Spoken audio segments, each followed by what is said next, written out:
الله أكبر الله. السلام عليكم ورحمة الله وبركاته. الحمد لله الذي أنعمنا بنعمة الإيمان والإسلام، الذي فرض علينا الصلاة والصيام، ونصلي ونسلم على سيد الأنام نبينا وحبيبنا محمد صلى الله عليه وسلم. اللهم لا علم لنا إلا ما علمتنا، اللهم علمنا ما ينفعنا وانفعنا بما علمتنا، إنك أنت العزيز الحكيم. فقال تعالى في كتابه الكريم وهو أصدق القائلين: وبهديه يهتدي المهتدون. أعوذ بالله من الشيطان الرجيم. بسم الله الرحمن الرحيم. الذين إذا أصابتهم مصيبة قالوا إنا لله وإنا إليه راجعون، أولئك عليهم صلوات من ربهم ورحمة وأولئك هم المهتدون. Alhamdulillah, tiada kata yang paling indah dan tiada mutiara yang paling berharga selebih kita bersyukur akan nikmatnya dan bersabar atas ujian yang Allah berikan kepada kita. Salawat dan salam kita sampaikan kepada junjungan alam baginda Rasulullah sallallahu alaihi wasallam, Sayyidil awwalin wal akhirin, imamil muttaqin, yang dalam hadisnya beliau mengatakan, afala akunu 'abdan syakura, bukankah saya ingin hamba yang pandai bersyukur kepada Allah Subhanahu wa taala. Di sisi yang lain, Nabi juga adalah sosok yang paling sabar terhadap semua ujian Allah Subhanahu wa taala. Semoga inilah dua sayap burung untuk terbang agar bisa sampai ke tujuan. Orang yang syukur ketika diberikan nikmat dan sabar ketika diberikan bala oleh Allah Subhanahu wa taala, maka insyaallah dia akan menjadikan orang yang bahagia dunia dan akhirat dan kembali kepada Allah dengan diberikan keridhaan kepadanya. Para jemaah yang dirahmati Allah, para guru kami yang hadir, para pendengar Radio Baitur Rahman Banda Aceh, Radio RRI dan radio swasta lainnya, semoga selalu diberikan kesehatan dan kesempatan untuk beribadah kepada Allah Subhanahu wa taala. Kajian kita pada subuh yang mulai ini adalah tentang bagaimana Al-Quranul Karim ketika melarang kita mengerjakan sesuatu. Pada pekan yang sebelumnya sudah kita bahas uslub, gaya bahasa Al-Quran dalam menyuruh. Jadi sekarang kita melihat bagaimana gaya bahasa Al-Quran dalam melarang. Jadi jemaah dirahmati Allah, orang yang bijak, dia memiliki beberapa cara untuk menyuruh dan melarang. Kadang-kadang boleh jadi menyuruh bermakna melarang. Kita kalau sudah marah sama anak, kita bilang jangan panjat, tapi panjat juga dia. Ya udah panjat terus.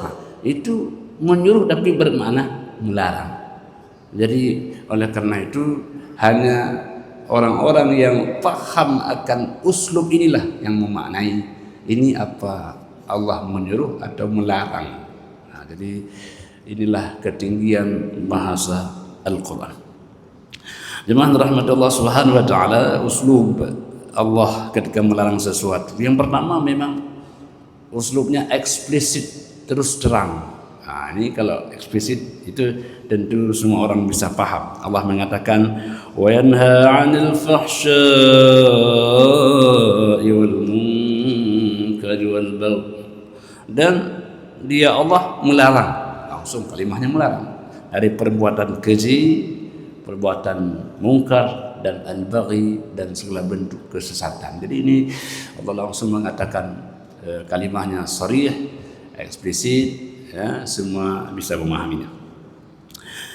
Kemudian yang dirahmati Allah Subhanahu wa taala, ada juga kalimahnya dengan bukan melarang dalam bentuk jangan, tapi mengatakan itu perbuatan yang haram. Ya, itu perbuatan yang haram. Allah mengatakan, "Qul innama harrama rabbiyal fawahisha ma dhahara minha wa ma batan wal ithma wal baghya bighairil haqq wa an tusyriku billahi ma lam yunazzil bihi sultana wa an taqulu 'ala Allahi ma la ta'lamun." Ini panjang larangan ini. Larangan ini panjang. Allah mengatakan hanya saja yang Allah haramkan. Kalau sudah Allah haramkan berarti Allah larang. Jadi larang itu adalah satu pekerjaan, haram itu adalah sebagai outputnya. Jangan. Ya, makanya ada istilah al-aslu fin nahyi lit tahrim. Dasar larangan itu adalah haram dasarnya. Al-aslu fil amri lil wujub. Kalau dasar perintah itu wajib. Illa ma dalla dalilu ala khilaf. Kecuali ada dalil lain yang menggeserkan makna wajib kepada sunat, ibahah. Larangan begitu juga. Dasar larang itu wajib. Haram. Dasar haram, larang itu adalah haram. Kecuali ada dalil lain yang menggesernya kepada makruh atau kepada lainnya. Jadi jemaah dirahmati Allah, Allah mengatakan, "Qul," katakanlah hai Muhammad, innama ini ada huruf yufidul qasr, hanya saja berarti itulah poin-poin yang diharam. Maknanya apa? Yang dilarang itu sedikit, yang boleh itu banyak. Maka ketika Allah mengatakan yang dilarang itu innama, hanya saja yang tidak boleh ABCD, yang lain boleh. Begitulah sayangnya Allah kepada hambanya, lebih banyak yang boleh ketimbang yang tidak boleh, lebih banyak yang halal ketimbang yang haram. Yang haram itu sedikit, yang halal banyak. Tapi itulah manusia, tetap saja senang kepada yang haram, padahal dia hanya sedikit saja Allah yang melarang itu. Jadi Allah mengatakan hanya saja yang haram itu al-fawahish, perbuatan fahisyah, perbuatan keji. Keji itu ada mengatakan makna az-zina, yang zahir dan yang nampak dan yang tidak nampak. Yang zahir zina terang-terangan, yang tak nampak dengan hubungan-hubungan yang tidak diketahui orang.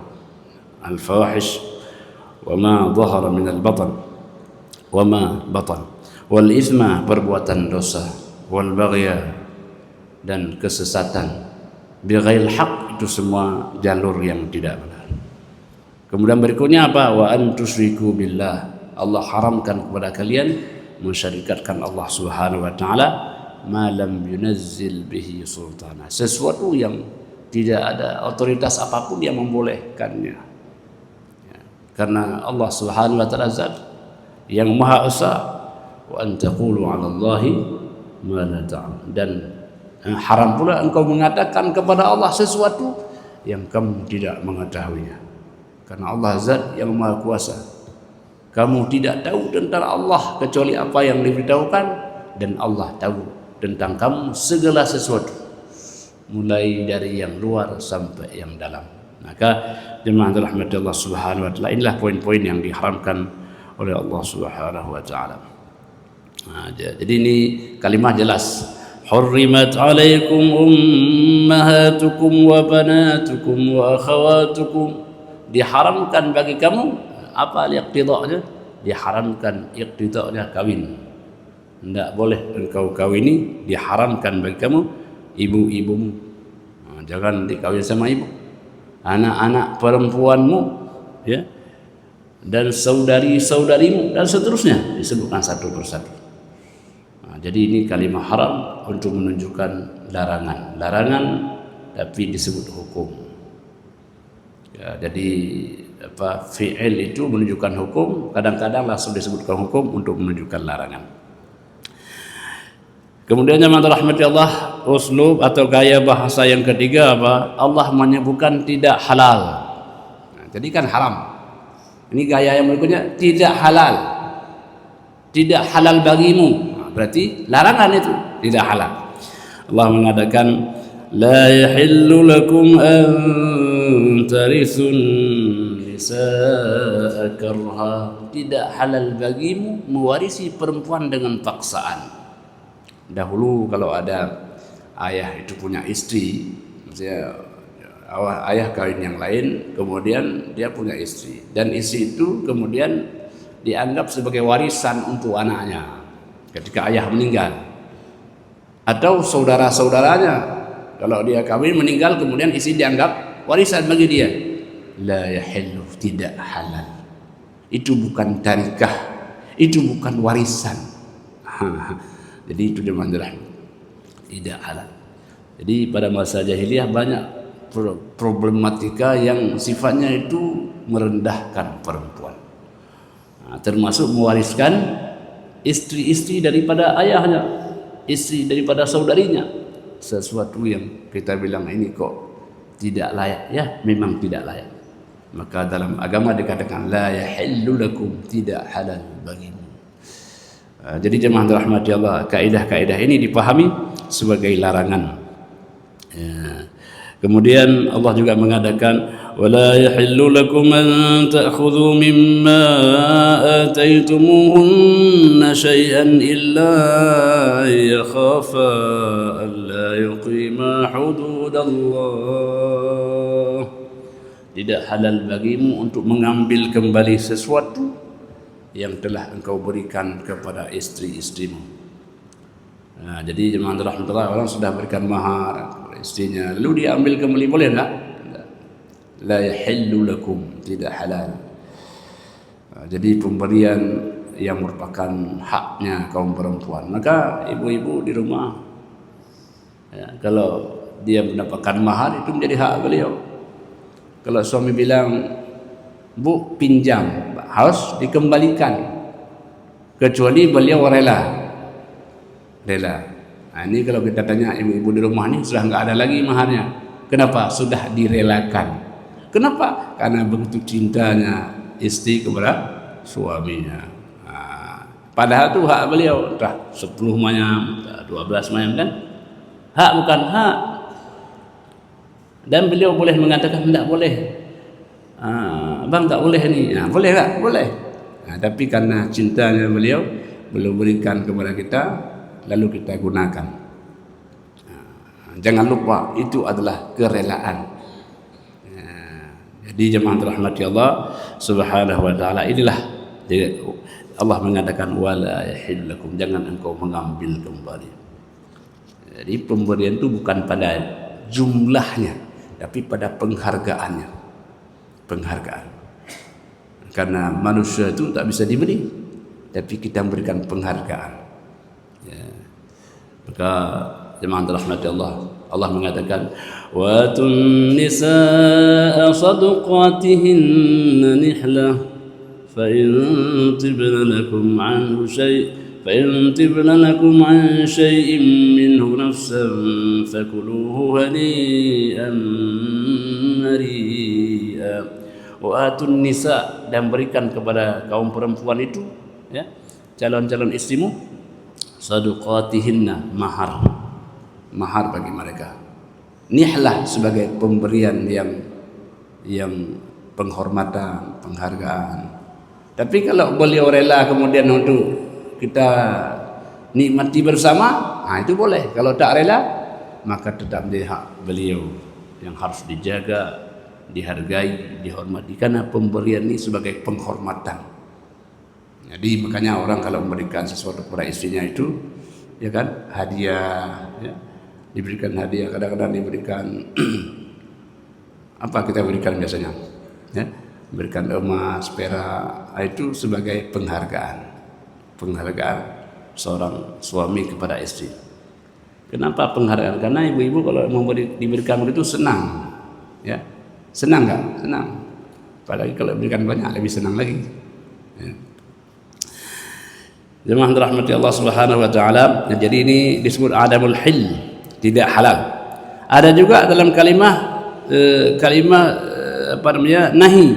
Ya, jadi Allah menggunakan dalam Al-Qur'an digunakan nahi. Allah mengatakan ولا تقربوا مال اليتيم إلا بالتي هي أحسن. Nah, jadi janganlah kamu mendekat dengan harta anak yatim.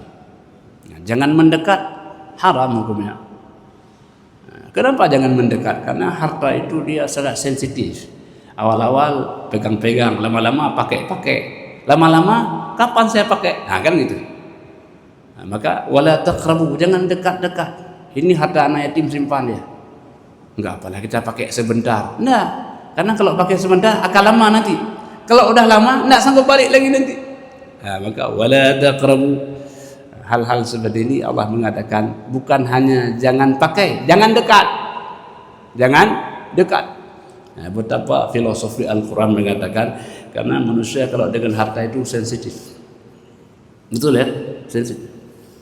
Ya, dengan harta itu bisa bersaudara, dengan harta itu bisa bermusuhan. Betapa banyak orang awalnya persaudaraan tapi akhirnya berujung pada permusuhan karena sedikit harta, karena sedikit kebun, karena sedikit sawah.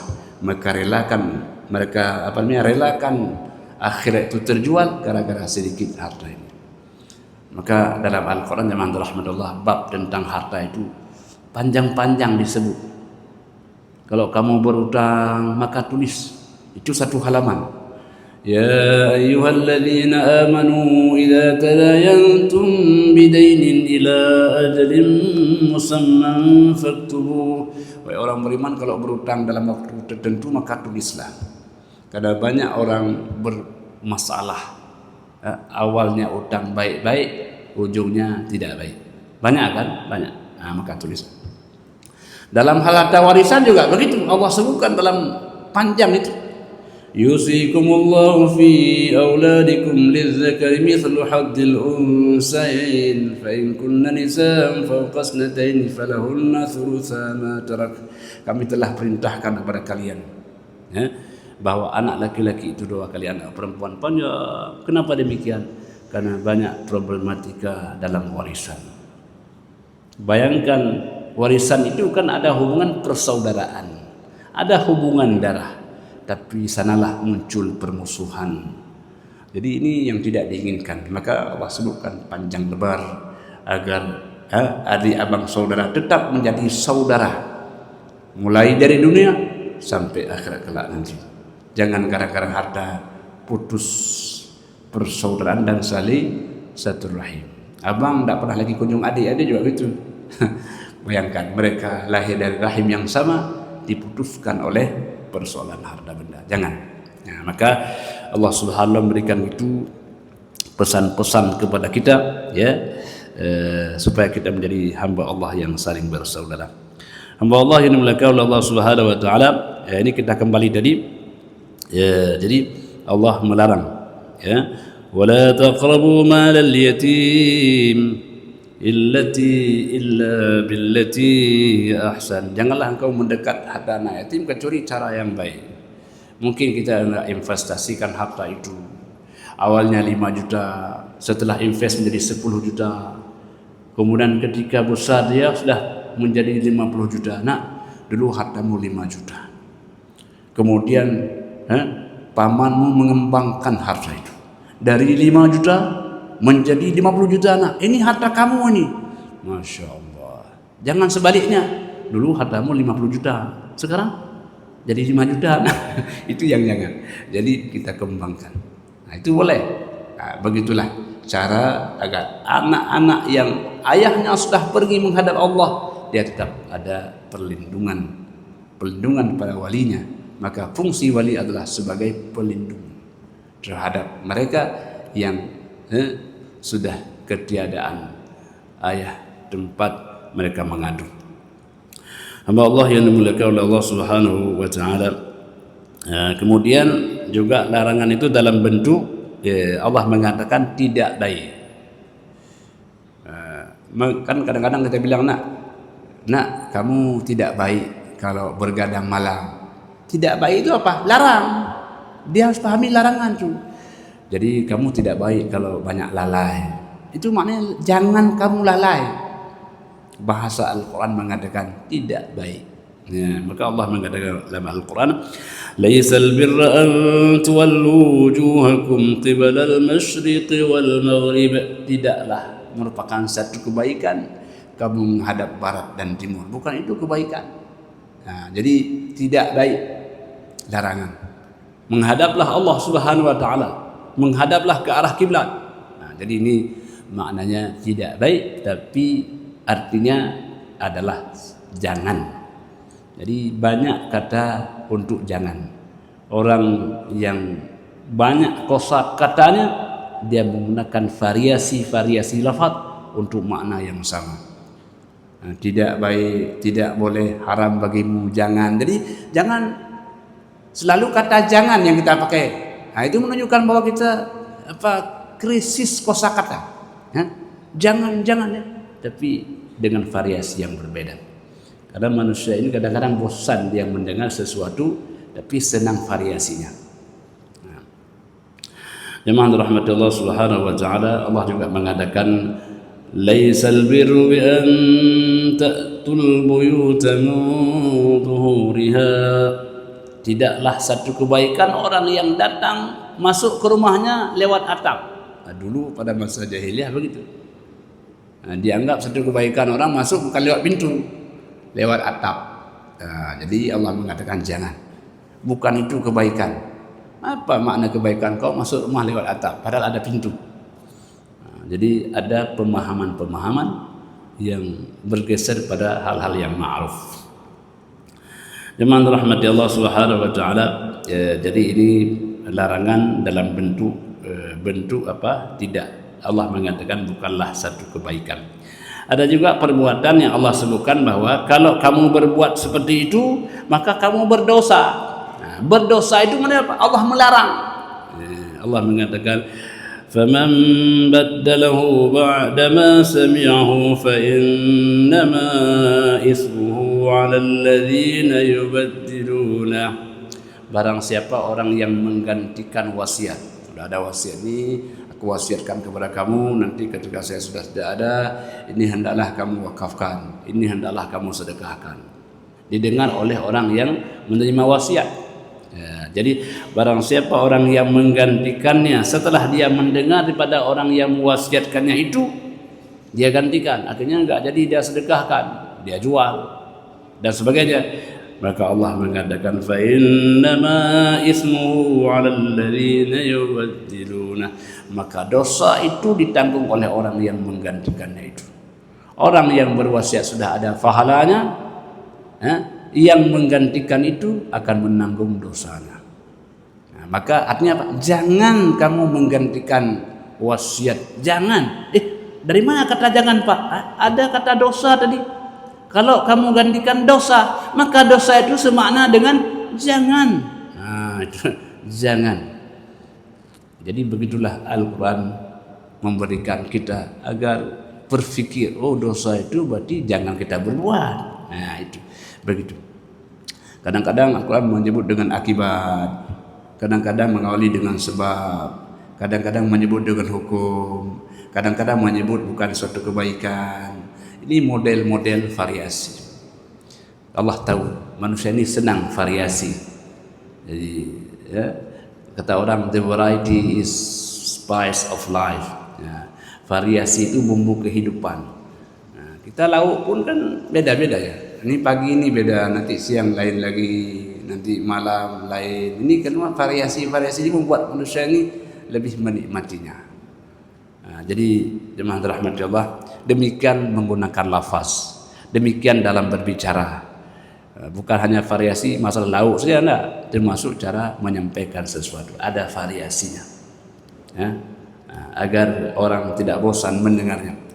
Hatta Nabi SAW ketika memberikan arahan, memberikan bimbingan itu, kadang-kadang beliau berikan nanti libur, kemudian ada lagi, untuk apa? Untuk menghadirkan variasi. Hamba Allah yang dimiliki oleh Allah Subhanahu wa taala. Jadi ini model. Ada juga model lagi, Allah melarang sesuatu dengan kalimah adanya ancaman. Allah mengancam pelakunya. والذين يكنزون الذهب والفضة ولا ينفقونها في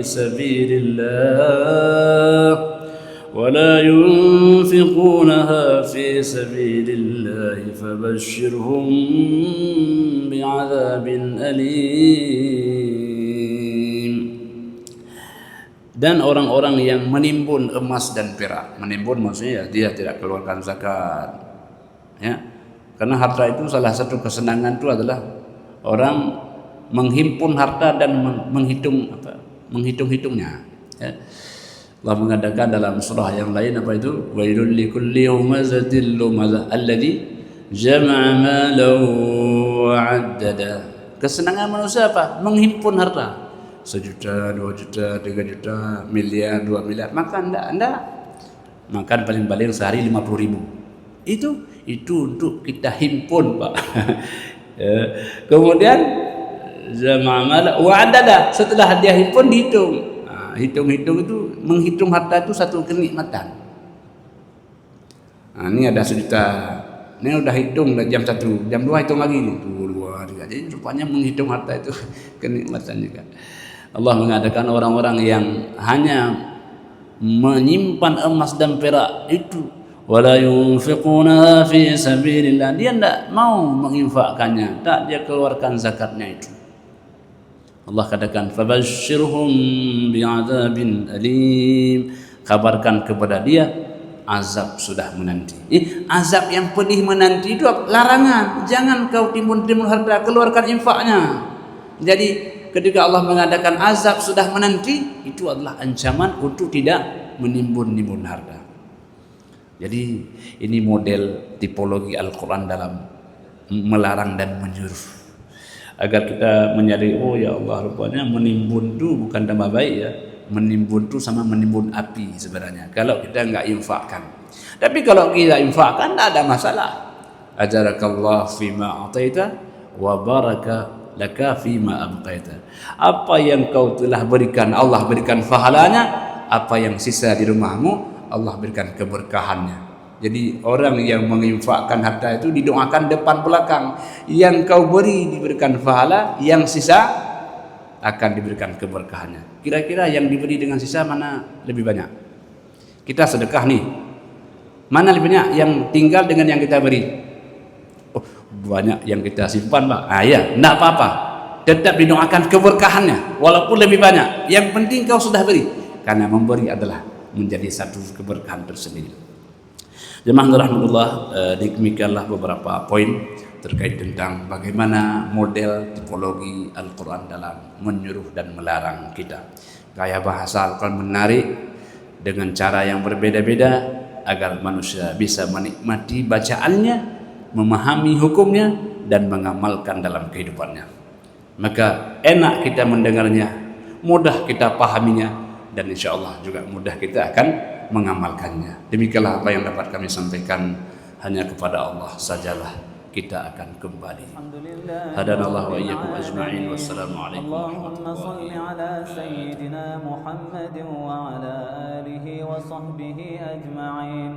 اللهم أعنا على ذكرك وشكرك وحسن عبادتك. ربنا اغفر لنا ذنوبنا ولوالدينا وارحمهم كما ربونا صغارا ولجميع المسلمين والمسلمات والمؤمنين والمؤمنات الأحياء منهم والأموات برحمتك يا أرحم الراحمين. اللهم انصر إخواننا المسلمين المستضعفين في فلسطين. اللهم انصرهم على أعدائهم. اللهم انصرهم نصرا عزيزا. اللهم أعز الإسلام والمسلمين وأهلك الكفرة والمشركين ودمر أعداءك أعداء الدين واجمع كلمة المسلمين على الحق يا رب العالمين. ربنا آتنا في الدنيا حسنة وفي الآخرة حسنة وقنا عذاب النار. وصلى الله على سيدنا محمد وعلى آله وصحبه وبارك وسلم والحمد لله رب العالمين. الفاتحة. ورحمة الله. أعوذ بالله من الشيطان الرجيم. بسم الله الرحمن الرحيم. الحمد لله رب العالمين الرحمن الرحيم مالك يوم الدين. Terima kasih Gibraltar. Gibraltar.